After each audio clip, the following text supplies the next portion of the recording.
Hey everyone, it's Lisa Sweeney here from Business in Heels, and I'm joined today by the amazing Megan Driscoll from Think Strategic and Megan Edwards from M Words.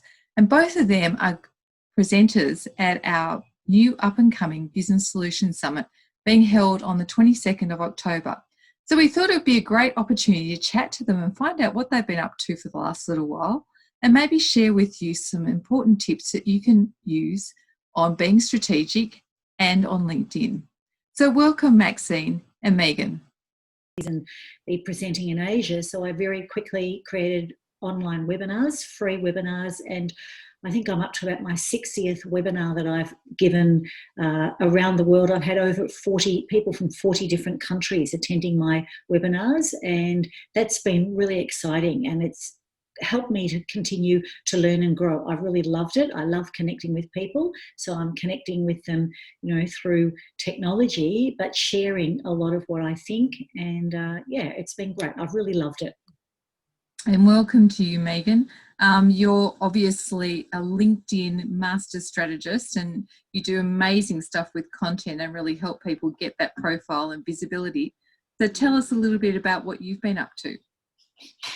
It's very much like Maxine, although I can't say 40 countries, but definitely you need to quickly go from in-room to online events, and most of that for me has been a combination of industry bodies wanting a little bit of guidance to their members who are floundering at the moment, and also supporting my existing audience by doing my own workshops in an online format, which has meant condensing quite substantially from full day to half day and that kind of thing. But really just keeping front of mind and keeping the conversation going so that people don't feel like you've fallen down a hole.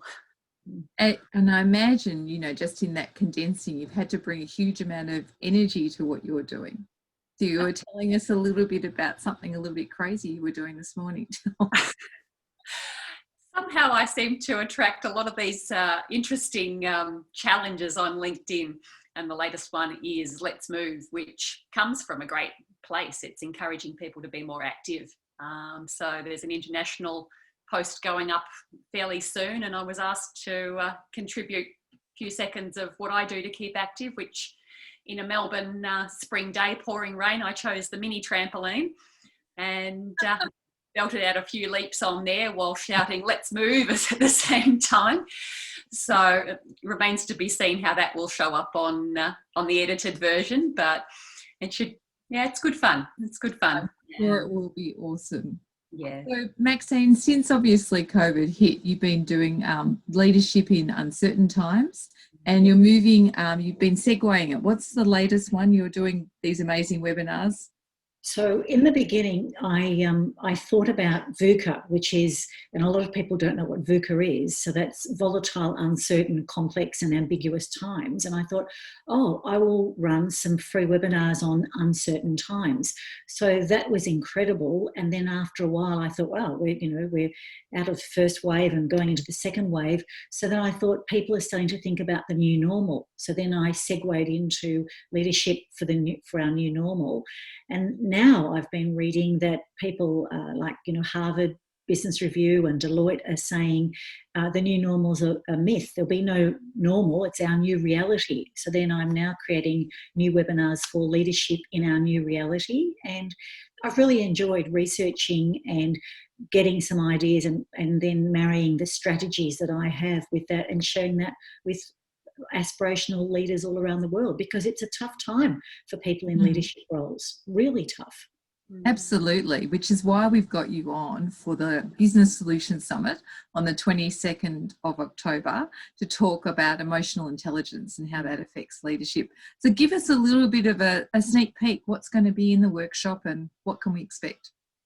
I'm really passionate about this, and because as females, we actually are intuitively really good with emotional intelligence. And, like 20 years ago, people used to talk about hard skills and soft skills, which probably was defined by, and I never said this, I heard a man say this, but the pale, stale male people talk about emotional intelligence being soft skills. They're actually not. We really need emotional intelligence, and 58% of your job performance is dependent on your emotional intelligence, and 90% of top performers have a high EQ.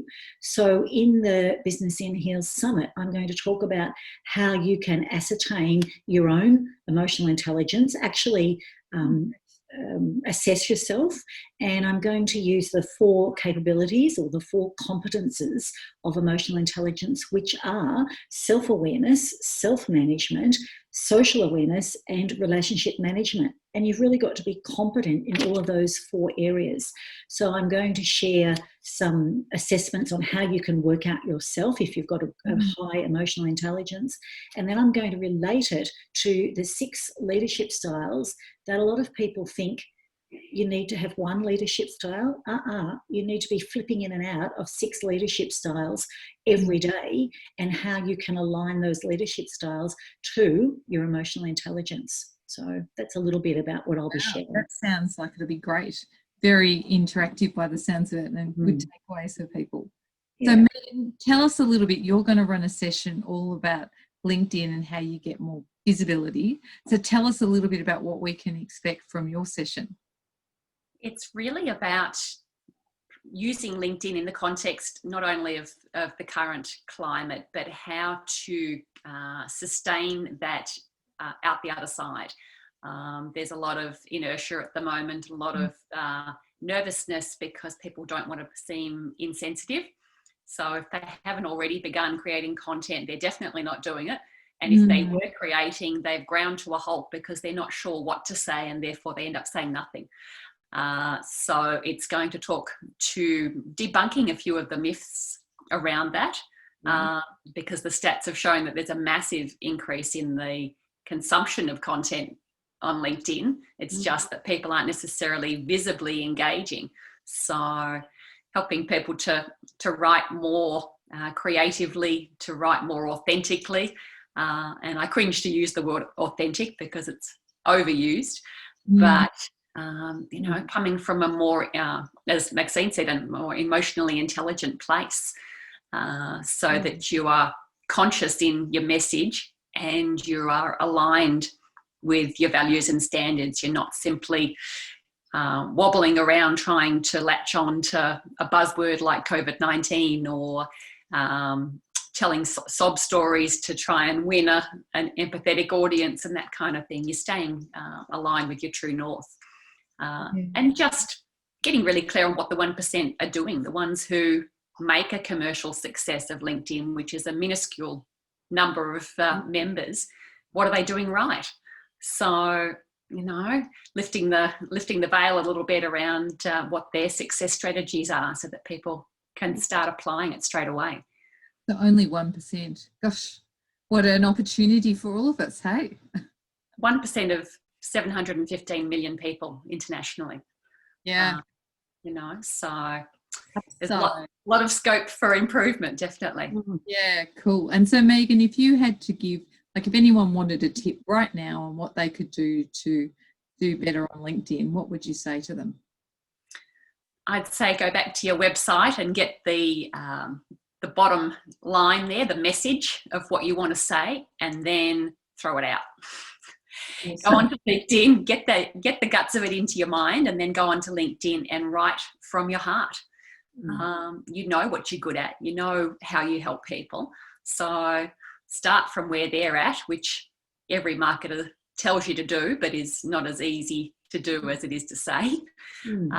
And stop regurgitating your marketing collateral and your sales messages on LinkedIn, because it not only stalls, it sends you backwards. Yeah. And my tip is don't add your new connections to your email marketing list. It's very annoying when you just make connections with people. Anyway, that being said, now, Maxine, we were chatting earlier about, emotional intelligence and how people are getting overwhelmed with negative thoughts. And you had a really great piece of advice. Would you like to share that with us? So one of the things I do is I share strategies. That's why I've called my business Think Strategic. But so many people are out there at the moment, and it's interesting listening to Megan about that authenticity. So many people think that they can tell people what to do, and there's all these, mindset coaches, personal coaches, whatever.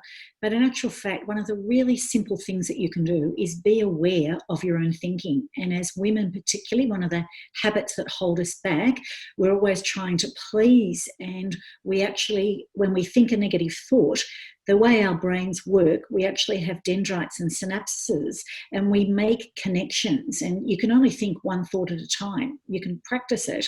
And when you try and think another thought, you actually push that original thought out. When you think a negative thought, you actually then make a connection to think another negative thought and another negative thought. And there are people out there that say that we think between 50 and 70,000 thoughts a day. So if you think a negative thought, it's going to connect to another negative thought. And it's that, people dwell on it. People feel that they're in a negative mindset. There's this fantastic strategy that I use. It's called oppositional thinking. And imagine you're an eagle soaring up in the sky, and the eagle's always looking for that little warm mammal that's running around to swoop down and grab. Well, the little mammal isn't aware of the eagle up there. And it's really important that you think about being that eagle and watch your mindset, because as soon as that negative thought comes in, I want you to use oppositional thinking and flip it. And whatever that negative thought is, if you can flip it to the exact opposite in an action, in other words, take a proactive action, because our brain loves to worry. When we worry, we're tricking our brain into thinking we're doing something. But if we actually flip it into a proactive action and go and do it, then we stop worrying and we have a really productive day. So be like the eagle and be really aware of your thinking. And when you find yourself thinking something negative, flip it straight away to the exact opposite as a positive action. So there's my tip. Okay, so for the 715, the 99% on LinkedIn, if they flip their thinking that they could actually achieve something, Yeah, they could. yeah. Awesome. Exactly. So it's all set to be a magical day on Thursday, the 22nd of October. Thank you both very much for joining me and sharing some of those tips. And I can't wait to come to some of your workshops. It's going to be a great day and a fun experience where lots of people can get connected. So thank you very much, folks, for coming on board. Absolute pleasure.